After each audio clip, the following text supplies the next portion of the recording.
Once in a small village nestled within the rolling hills of England, there lived a solitary man named Harold. An aging bachelor of few words, Harold's life revolved around his modest farm and his beloved dog Rufus, a sprightly foxhound with a patchy coat as rough as the thatched roofs of the surrounding cottages. Rufus and Harold were a peculiar pair, bound by an unspoken friendship that only the two seemed to understand. Each morning, with the sun barely stretching above the horizon, they would set out for their daily walk across dew-kissed fields.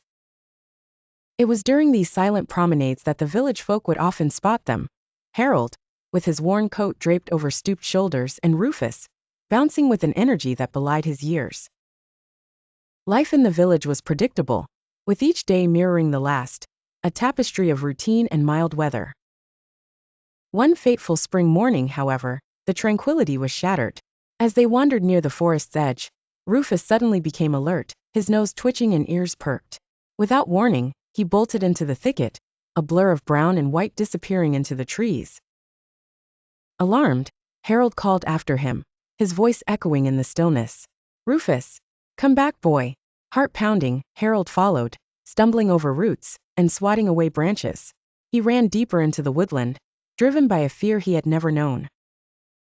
After what felt like hours, he finally came to a clearing, breathless and desperate. There, to his amazement, was Rufus, standing beside a small, injured fox cub entangled in a forgotten snare.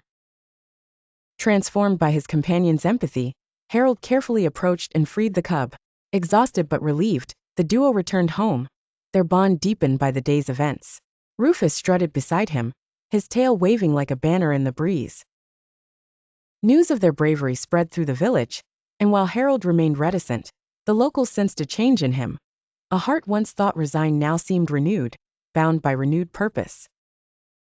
From that day on, Harold and Rufus continued their routine, their walks now including the occasional glance towards the forest, as if waiting for another soul in need of their unexpected guardianship. Together, man and dog shared more than silence. They shared a gift of compassion, a legacy that, however quiet, spoke louder than words.